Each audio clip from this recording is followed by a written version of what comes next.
Hello, Year 9. Welcome to our lesson about Christian responses to war and peace and pacifism. I know what you're thinking. You're excited about it. I know you are. Maybe you could have a good look at this little picture here. You could describe what you see. You could explain its meaning. You could create a title for it yourself. I might do that myself. I wonder where you think this is.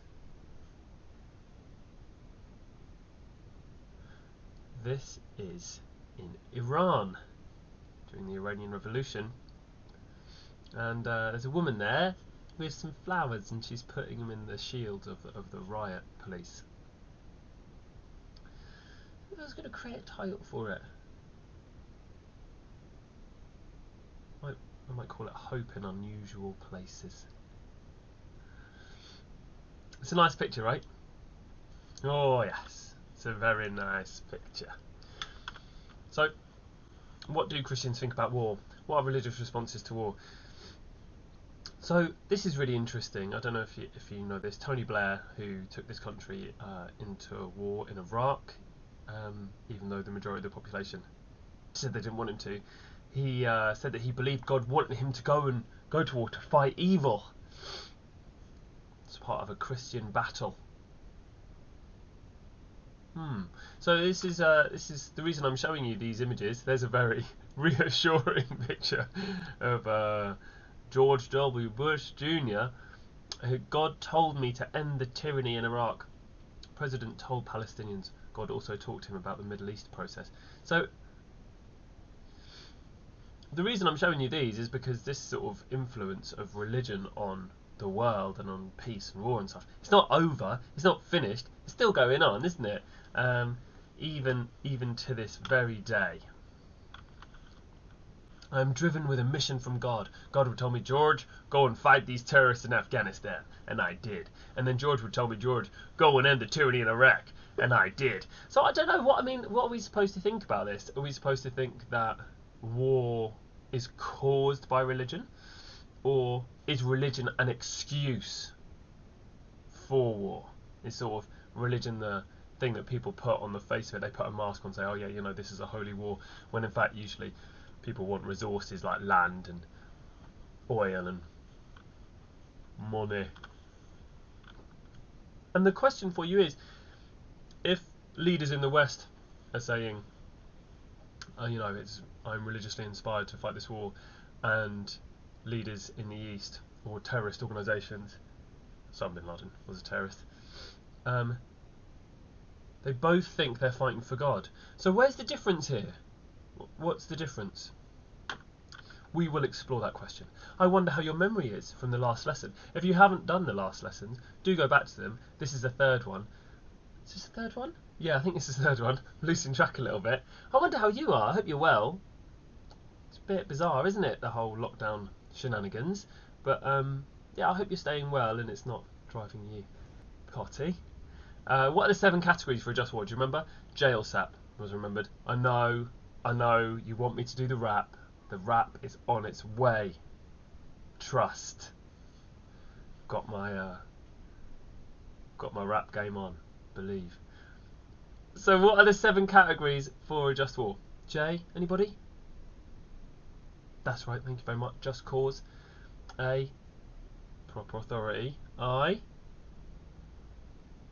right intention. Good.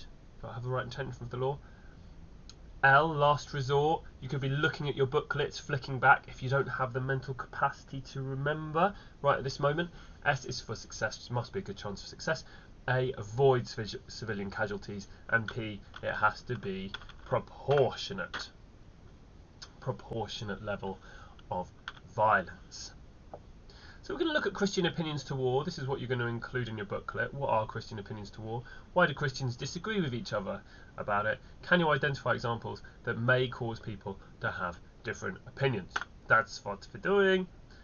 Here's your learning outcomes. You'll know some different Christian opinions to war. You'll begin to evaluate different Christian opinions, and you might begin to analyse the reason that different people in the same religion disagree with each other. unsurprisingly, Christianity says both yes and no about war. Right. I want you to divide your chapter into 3 sections. I want it to have reasons Christians agree about war, reasons Christians disagree, and your evaluation and conclusion. Now, most people in Year 9 don't know what I mean when I say evaluation. So let me remind you.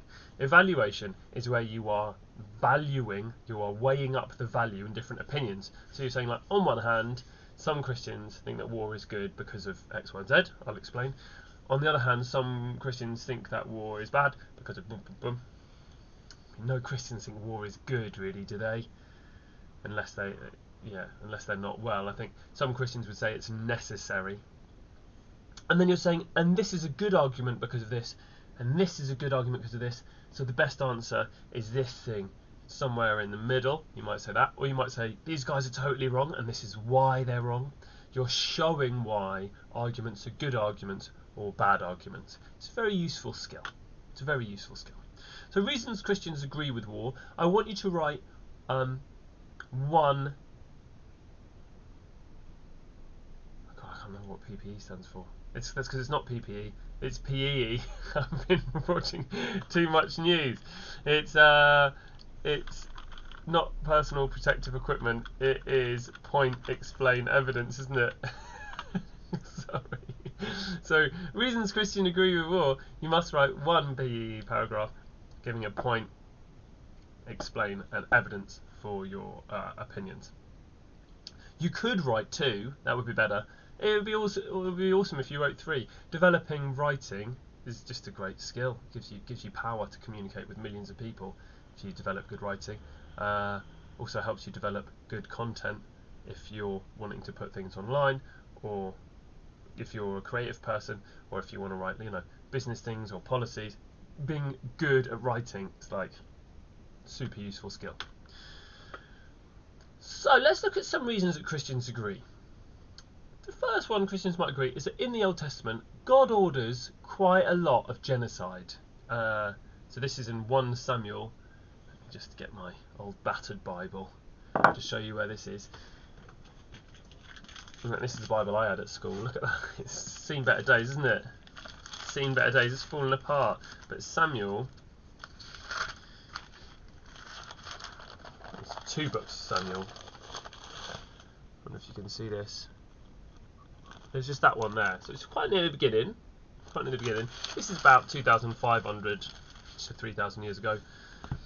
God commanded Saul and the Israelites to kill all the Amalekites. This is what the Lord Almighty says. I will punish the Amalekites for what they did to Israel when they waylaid them as they came up from Egypt. Now go attack the Amalekites and wholly destroy everything that belongs to them. Do not spare them. Put to death men and women, children and infants, cattle and sheep, camels and donkeys, like everything. Wipe them all. That's in the Bible. It's in the Bible. Like, it's crazy, right? So in the Old Testament, God says, yeah, go kill some people.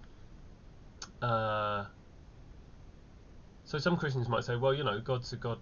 He's like that. Sometimes he's like, yeah, you got to kill them all. They're bad. Deuteronomy. Also, one of the 5, very early in the Bible, one of the first 5 books. Rise, take your journey and cross over the river Arnon. The river Arnon is just there. I've put a little map there for you. Isn't that nice of me? So you know where that is, next to the Dead Sea in the Middle East. And there's an actual picture of the river Arnon. I've given into your hand Sihon the Amorite, king of Heshbon. Begin to possess it and engage him in battle. This day I will begin to put the dread and fear of you upon the nations under the whole heaven, who shall hear the report of you and shall tremble and be in anguish because of you. God's saying, I will make you feared among other nations to keep you safe to the Israelites. This is and he's saying, I'm going to give you land and it's okay to fight with him. So again, God, another example of God saying it's okay. And perhaps the strongest example, but of the cities of these people which the Lord your God gives you as an inheritance, you shall let nothing that breathes remain alive. You shall utterly destroy them. The Hittite, the Amorite, and the Canaanite, and the Perizzite, and the Hivite, and the Jebusite, just as the Lord your God has commanded you, lest they teach you to do according to all their abominations which they've done for their gods, and you sin against the Lord your God. So this is like, if you believe, as Christians most Christians do, that the Bible is the Word of God or has the Word of God in it, or is the story of God's people, or all three of those, then this is like, poof, that's like evidence that God's sometimes like, yeah, we'll just kill a load of people and that war's okay. I don't know, how do you feel about that? I don't know how I feel about reading that. It's like, it does something weird to my body. I'm like, oh man, that's crazy. It puts the fight or flight response in my body. Do you know what I mean?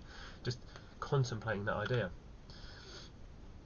And even Jesus himself, the man who we're often sort of taught about as young people as sort of a sandal wearing hippie who is like, peace man, love everybody, everything's groovy. If you actually read what Jesus says in the New Testament, especially in Matthew, Jesus is anything but a peacemaker sometimes. He's a troublemaker. Jesus is like a proper troublemaker. And he said this in the Bible, do not suppose that I've come to bring peace to the earth. I did not come to bring peace, but a sword. Oof. So maybe Christians might say, well, that's evidence, isn't it, that Jesus thought war was alright too. They didn't have guns back then, obviously. They had swords 2,000 years ago. And in Exodus, we've also got this, which is a rule about if there are men who are fighting and they accidentally hit a pregnant woman and her child is born prematurely, but there's no further injury, he shall surely be fined. But if there is serious injury, then you must require a life for a life, eye for eye, tooth for tooth, hand for hand, foot for foot, burn for burn, wound for wound, and stripe for stripe. So there's this idea in the Old Testament that like whatever someone does to you, you should do back to them. So if someone like launches a nuclear missile at you, according to these rules, you should launch a nuclear missile back. If someone attacks you, you should attack them. Or maybe, as George Bush said in the Iraq War, if you think they're about to attack you, you can take a preemptive strike. That's what they called it, because he had supposedly weapons of mass destruction. We're like, let's take them out before they can hurt us. Don't know what you think about that, but that's what some Christians might say it's acceptable according to the Bible. Okay? So you can pause there and do your first paragraph about why Christians might agree with war. 1, 2 or 3 paragraphs, please. Must do 1. Could do 2. Why not do 3? I mean, I don't know. I don't know what's going on in your life right now. If you can do 3, that's ideal, isn't it? So you're developing your skills. But if you can't manage 3, I'm not going to give you a detention, obviously. I feel like we've all been in detention for quite a long time with this lockdown malarkey. Okay, so here's reasons Christians disagree with war. I hope you've taken as long as you like to write that paragraph. So, let's look at the flip side. So, Jesus said, you've heard it said, an eye for an eye and a tooth for a tooth. But I tell you, do not resist an evil person. If anyone slaps you on the right cheek, turn to them the other cheek also. So, this sort of image of Jesus is sort of smiling, happy guy. Not white, Jesus wasn't white. Maybe it's something we're more used to seeing. And there's a name for this, which is refusing to harm, which is pacifism, which we'll look at in a sec. So Jesus is saying, you've heard it said in the Old Testament, an eye for an eye, for a tooth for a tooth, but I'm giving you something new. I'm giving you like an update, like an iOS update on the spiritual teachings of the Old Testament, which is one of the reasons people didn't like him, the Jewish authorities, because he was updating stuff. He also said, he who lives by the sword will die by the sword, which I guess you could interpret both ways, but it's saying like, if you're violent, you'll die a violent death. Do you want that? I mean, I don't. We should also remember the 10 Commandments, shouldn't we? Thou shalt not murder. I mean, it's not like, thou shalt not murder except when someone's really annoyed you, or except in self-defense, or except when someone's annoying. Just just don't do it. Thou shalt not murder. Thou shalt not steal. There's no, often, in war, things are stolen, like resources, or old companies that were in the land originally are destroyed, and the invading country will put companies there and make themselves lots and lots of money. So, I mean, I think that lots of Christians would say, well, that's clear, war's not good because you've got to kill people. It says in the 10 Commandments, thou shalt not kill. Jesus also said, love your enemies, forgive us our sins as we forgive those who've sinned against us. So that gives us a sense of, oh, I'm going to sneeze, exciting times.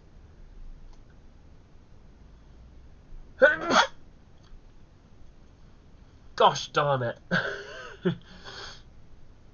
Love your enemies. Oof. It's not easy, is it? Love your enemies. That's a real challenge, that, isn't it? Especially if your enemies are like super annoying. You can love them. I guess love isn't the same as trust. You might not put yourself in a vulnerable position with people who you don't trust, but you can still have love for them in your heart to be like, okay, I understand they're doing that because they've got their own issues or whatever. Forgive us our sins as we forgive those who've sinned against us.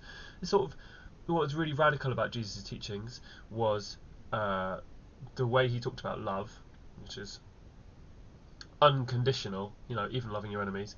Forgiving others, like forgiveness, was a massive part of Jesus' teaching, and justice. Those three things sort of make up the heart of his work. I think. You might disagree though. Lots of people do disagree with me.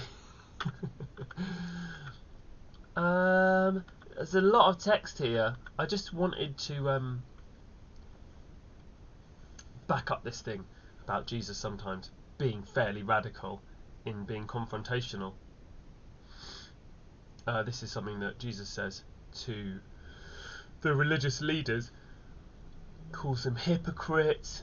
He says, you snakes, you brood of vipers, how will you escape being condemned to hell? Therefore I'm sending you prophets and sages and teachers. Some of them you will kill and crucify, others you will flog in your synagogues and pursue from town to town. And so upon you will come all the righteous blood that has been shed on earth, from the blood of righteous Abel to the blood of Zechariah, whom you murdered between the temple and the altar. Truly I tell you, all this will come on this generation. It's like he's calling them out in public. He's challenging them. You shut the door of the kingdom of heaven in people's faces. You yourselves do not enter, nor will you let those enter who are trying to. He's really saying you're misleading the people spiritually, and that's like massively offensive. So he was a troublemaker, but maybe that troublemaking is what he meant when he said this thing, do not suppose that I've come to bring peace to earth. I do not come to bring peace but a sword. Maybe this isn't an actual physical sword, maybe this is a metaphorical sword or an allegorical sword where he's cutting away the spiritual and social injustice of society. He's calling people out in power, saying, I have come to bring a sword to cut away all the stuff that holds us back. Metaphorically, not actually a sword to like kill people or shank people up, as I believe is what the youth them say these days. Am I making you cringe at your own desk? I probably am. So it's all about interpretation. That's the point I'm trying to make, is that one of the things about these books, these religious books, is that there's so many different ways to interpret the meaning of them that people can use them to justify anything, whether that's war or not war. And I don't think that makes them less meaningful. I think it makes them more meaningful in lots of ways. But you might just be really frustrated. I mean, it's fine. You're allowed to have your own opinion on it, right? You might just be like, it's a load of nonsense. Jesus also said, blessed are the peacemakers. And the UN Secretary General today is Antonio Guterres. And I don't know if that's how you pronounce your name, Antonio. Sorry if you're listening. And the UN works for peace all over the world and was, Roosevelt's wife. What was her first name? I can't remember her first name. Mrs. Roosevelt helped write the Universal Declaration of Human Rights, and the UN, of course, grew out of the League of Nations after the First World War, became the UN. It's now an international organisation that tries to work for peace to varying degrees of success, but it's very much inspired by this idea, blessed are the peacemakers. So Jesus says, blessed are the peacemakers. It doesn't say blessed are the war makers, so there you go. Even today, the Church of England says that war goes against the teachings and example of Jesus, although the Church of England until recently, did also have investments in companies that made weapons. So there's some hypocrisy here, which you can understand why Jesus says, "You snakes, you den of vipers," because somehow it's like people in power, sometimes it's hard to keep hold of that empathy when you get into power. I'm ranting a bit. Christians preach a message of peace based on Jesus' teachings. Pope John Paul II said that all people should commit themselves to pursuing peace.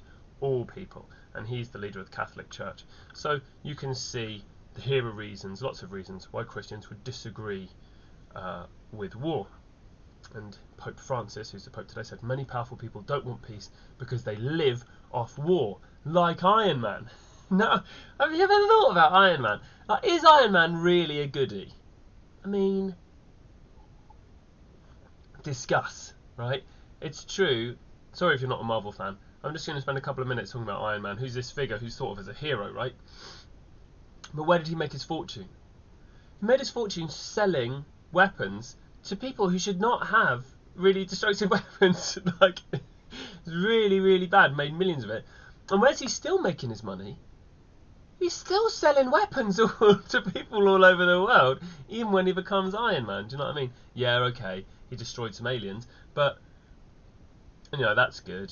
He dealt with Thanos and stuff. That was good too, and he figured out time travel. That was good. And he did some good stuff. But he also, on this planet, makes his living off selling weapons. Is he a goodie? He's definitely not like a goody, is he? He's sort of like a bit of both. Maybe that's why he's relatable. And there are people in real life who make a lot of money from selling weapons. So Lockheed Martin is the biggest. Oh, it's depressing. This is depressing, man. So for me, because I'm, a hippie in a suit, or not in a suit apparently anymore. James Tacklet, who's the director of Lockheed Martin, has a salary of $1.1 million. His net worth is about $28 million. Recorded, it's probably more than that. He has overseen weapons deal recently with Saudi Arabia for $15 billion. And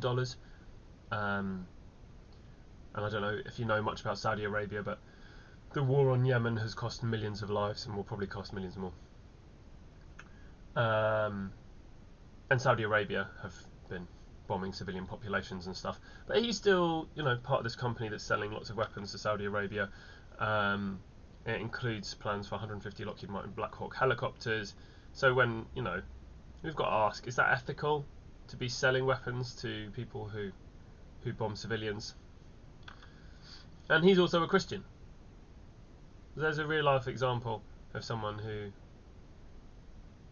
is a Christian today and is also sort of, doing the Iron Man thing. Just without the good bits. You can tell I'm biased, can't you? Disagree with me. You're allowed to disagree with me, aren't you? Do some research. How are we doing for time? I hope you're doing alright. What's nice about this is you can take a break, can't you? We're 23 minutes in. Do pause the video there and write your second paragraph about why Christians might disagree with war. 1, 2 or 3 paragraphs. You can include this bit in it if you like. I wonder if you know what these people have in common. They're all pacifists. Malala Yousafzai, Gandhi, John Lennon, Einstein. The woman in the middle there is Aung San Suu Kyi, who is the de facto ruler of Burma. We've got Arundhati Roy there at the bottom. We've got Martin Luther King. We've got I can't remember the names of the other ones. They're all pacifists though.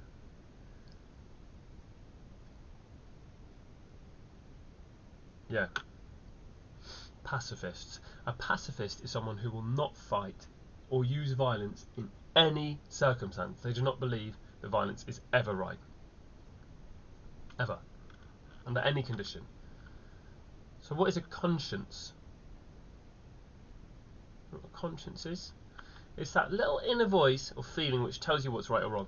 And you've probably experienced that, like if you've got a brother or a sister, and sometimes you might be a bit snide to them. Well, they might be a bit snide to you, and then you might retaliate. And you kind of know it's wrong, right? Kind of know it's wrong. If you've ever dropped litter, you might get that little pang, like, oh no, it's wrong, but I'm too embarrassed to pick it up. Or Loads of things. You know, eating chocolate, too much chocolate. Oh no, this doesn't feel right. A conscience is an inner voice which tells us what is right or wrong.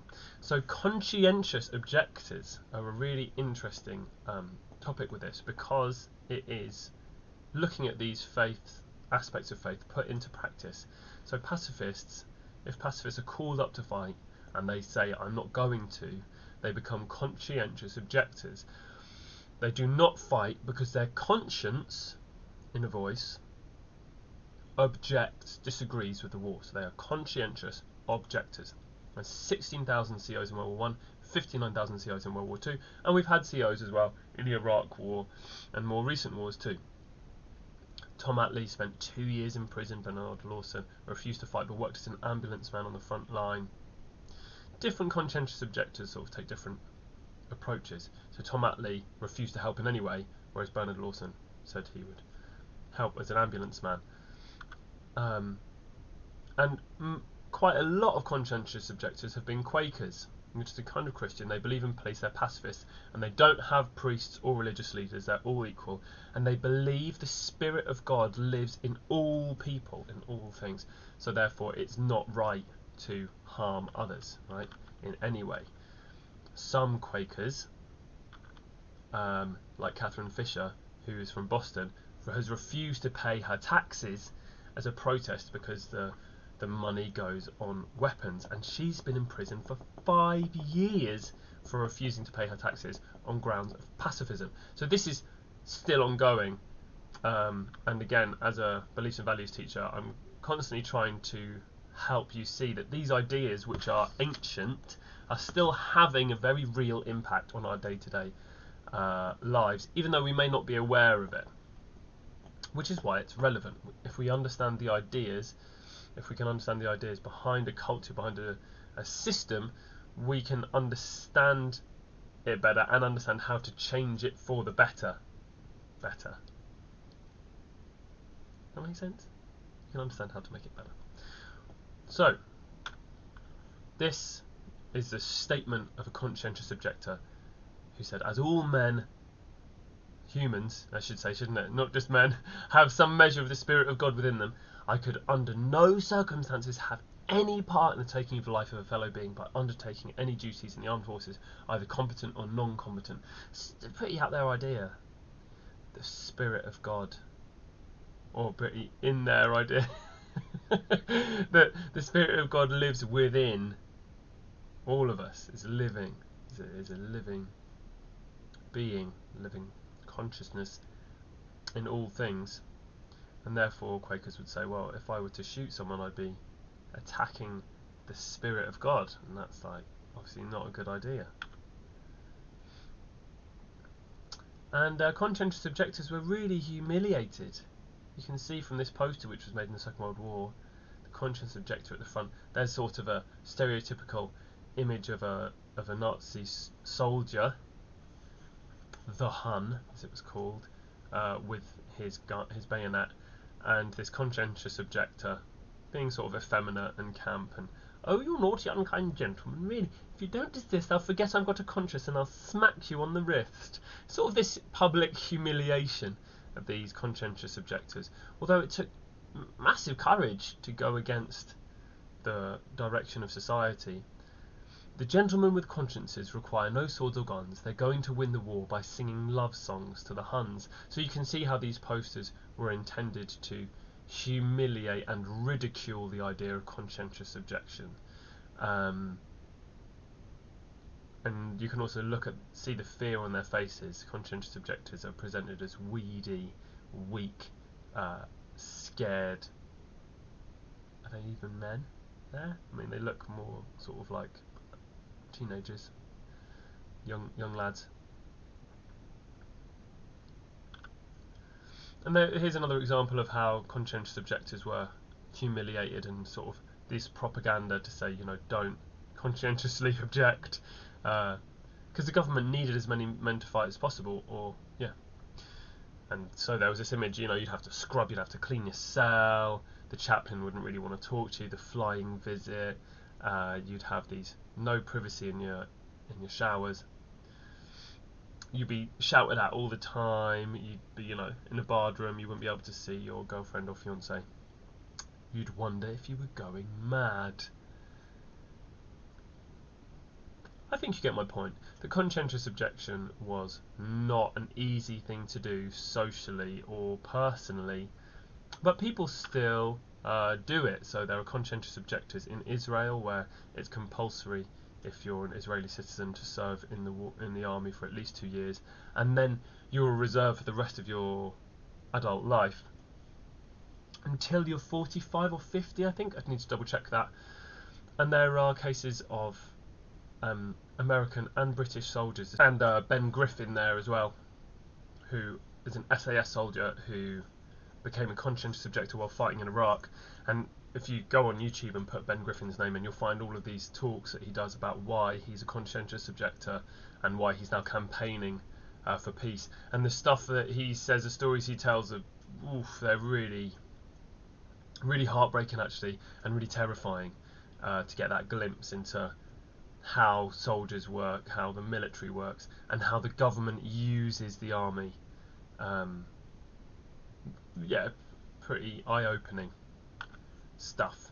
So what does this all mean, all of this stuff? Some Christians would say that Isaiah, who's a prophet in the Old Testament, says they shall beat their swords into plowshares and their spears into pruning hooks. They would say that when he says that, he's right. And it's the idea that we should take these resources that we put into military spending. We'll spend £41.3 billion, that's $53 billion, on the military this year. It's going to cost, campaign for nuclear disarmament, say, $205 billion to replace our Trident nuclear deterrent. There are 4 submarines, British submarines, nuclear submarines, around the world at any one point. And so the idea is that we should take that resources and we should take all of that wisdom that we're putting into weapons and we should change it into something which feeds us, like a ploughshare. That's a picture of a ploughshare there, that does something creative and productive rather than having all these weapons. So you should have both sides of the argument now, why Christians should agree with war and why Christians should not agree with war. And then for your last paragraph, I'd like you to write down your opinion. What do you think about this issue? What should Christians agree with war, or should they not?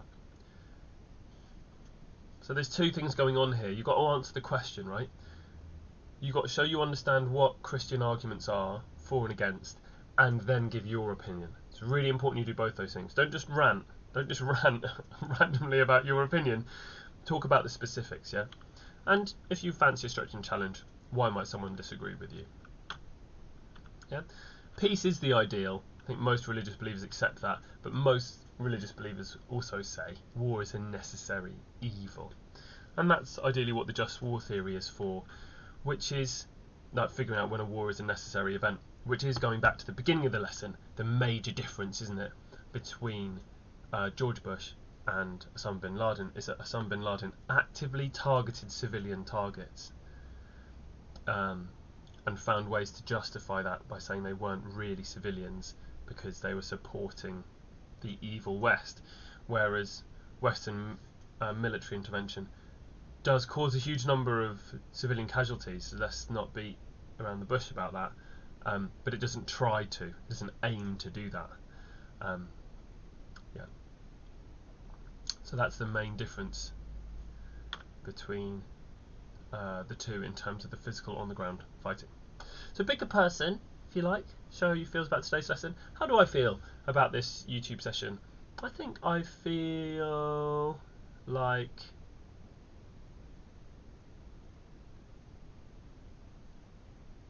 I feel pretty good about it. It's alright, isn't it? It's not ideal, but we're getting there. I think I like the person in the middle sitting on the branch who's waving. It's like, yeah, I'm like, oh, I'm in the middle. I'm like, yeah, I'm not like at the top. It's not like, wow, yeah, I can see everything. Everything's great. So I also don't feel at the bottom. Somewhere in the middle. It's like, yeah, it's good. or the person standing by an open door, I feel like, oh look, there's a whole door of knowledge that's opening up for you. I hope that you've engaged with it and it's interesting to you and you've enjoyed this YouTube thing. Here's an optional extension for those of you who are feeling able and talented. I think all of you are very able and talented, to be honest. And you can do some research into, not in pairs unless you do it over Zoom, which you can do if you want, or House Party. I know some people are using House Party to talk to each other. Using the just war theory criteria, see if these wars or acts meet the criteria for a just war and if Christians would agree with them. So would World War II meet the criteria for a just war? Would the Iraq War? Would 9/11? Okay, so you could do a little table and have a look at them. Okay. Maybe you could think of some counter arguments too. So there's an able and talented task. We will come back to this next time, and I wish you very well indeed. I hope you have enjoyed today's lesson, and let's just make sure that we've done everything that we said we were going to do. Have we talked about what Christian opinions are to war? Yes. Have we talked about why Christians disagree with each other? We have a little bit. I mean, we've talked about interpretation, haven't we? The interpretations, but why? And we can definitely identify examples that may cause people to have different opinions, giving you loads of examples of different things. That's a really deep question. Why do Christians disagree with each other? And of course it's about all of the things that makes them them, which changes how they interpret things. So their upbringing, their education, their experience, all of those things sort of feed together. Their social background, like their social wealth, their environment, their psychological state. All those things change how we interpret things, don't they? That's a brief answer to that second question. We'll go more in depth into it another time. All the best. Stay well. Bye.